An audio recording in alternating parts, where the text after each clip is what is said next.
Mereka mengejek, mereka mencela ini anak nakal, masa depan gak ada. Memang sekarang aku tak bekerja, bisnisku lebih dari mereka.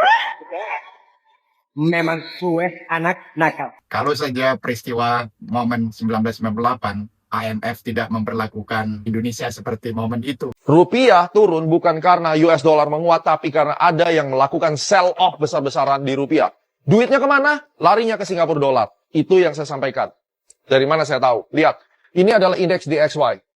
Ya, pada saat itu indeks itu cuma sideways saja. Artinya apa? Dolar itu tidak hanya dolar sama rupiah. DXY ini adalah indeks.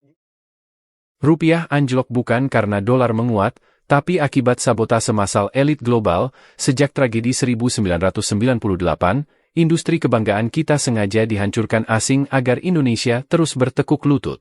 Namun kini, kepemimpinan Prabowo berani melawan, lewat strategi diplomasi militer dua kaki dan misi menguasai kembali kekayaan alam, Indonesia menabuh genderang perang. Akibatnya, asing murka. Mereka membalas dengan kepanikan buatan, memicu pelarian modal triliunan rupiah ke Singapura lewat propaganda media. Ironisnya, saat pemerintah mencoba memiskinkan koruptor lewat program redenominasi rupiah, mafia politik dalam negeri justru panik dan menyerang balik. Ini bukan sekadar pelemahan mata uang, ini adalah perang kedaulatan melawan pengkhianat dan penjajah ekonomi. Kawan-kawan, sudah tertawa riang dan gembira.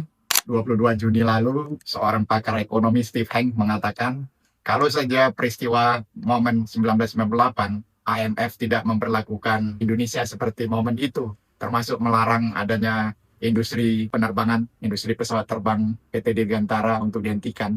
Steve Hank mengatakan dalam perkembangan Indonesia $1 sama dengan Rp1. Dan saya rasa itu juga bukan pendapat yang ngarang ya. Di kepemimpinan Presiden Prabowo sekarang, kita menyimak ada rasa ingin kembali ke Undang-Undang Dasar 1945 pasal 33. Kekayaan alam bangsa kita itu memang luar biasa, sumber daya alam luar biasa, tapi kan di dalam masyarakat kebanyakan tidak menikmatinya. Jadi saya sebagai pejuang konten lah, mengatakan diri saya begitu ya, sejak lama menulis hal yang demikian. Harusnya framing terhadap Indonesia, pendidikannya rendah, perguruan tingginya 200 sekian, IQ 87, industri mobilnya nasionalnya selalu dibunuh, mulai dari Maleo, bahkan sampai Perkasa, yang Texmaco Engineering itu semuanya punya mother mesin, yang bisa membuat mesin tekstil. Mesin yang paling unggul di dunia itu kan running 24 jam dalam setahun adalah mesin tekstil, dan pernah termodern.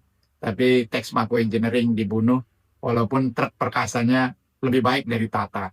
Kini Presiden Prabowo menyadari itu semua dan membuat kebijakan antara lain ada Maung, kemudian juga membuat ekspor dalam satu pintu. Tidak lain tujuannya untuk kita itu bangkit dan daya beli kita juga tumbuh.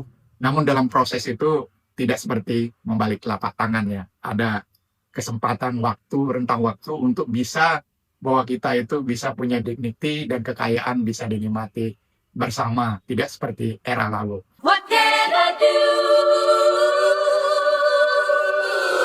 Kalau rupiah di sell off, duitnya kemana? Nggak lari ke US dollar, duitnya pindah ke Singapura. Pertanyaannya kenapa pindah ke Singapura? Berarti selama ini yang bermain di Indonesia ini adalah orang-orang Singapura atau orang-orang yang memang taruh uang di Singapura.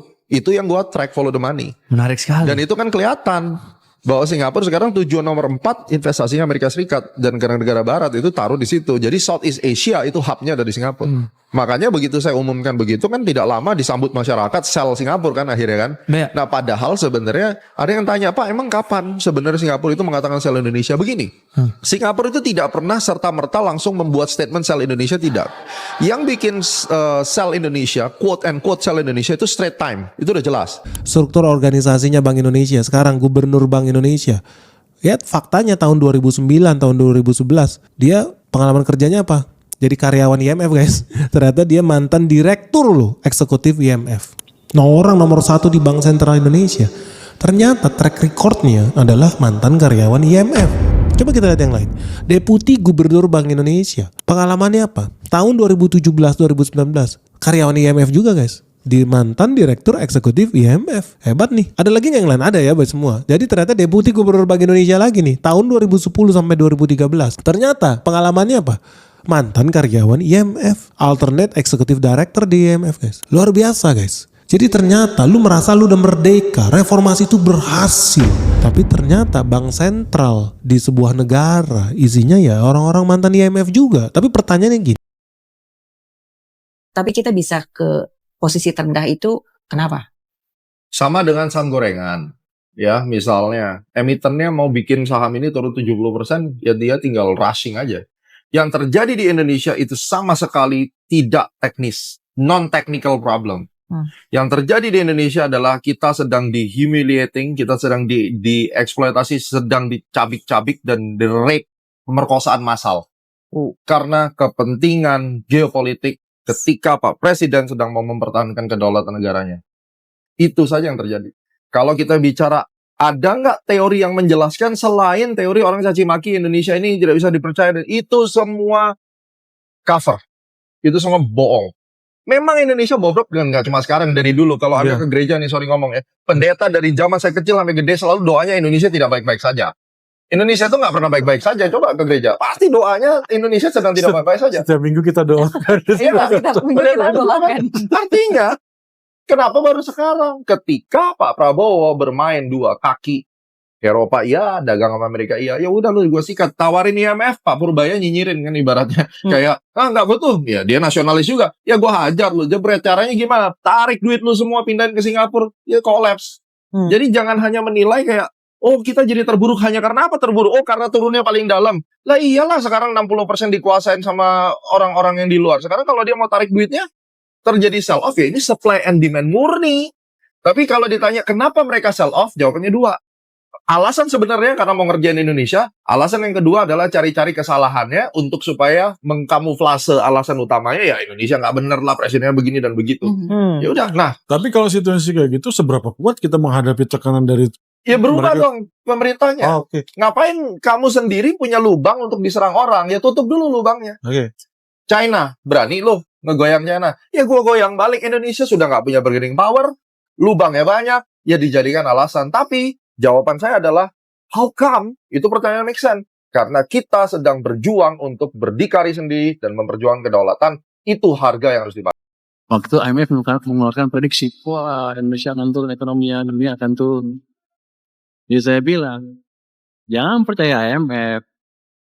Mereka nggak pintar-pintar amat. Saya ditegur tuh, kenapa kamu gaya cowboy begitu? Tapi emang saya tahu mereka nggak pintar.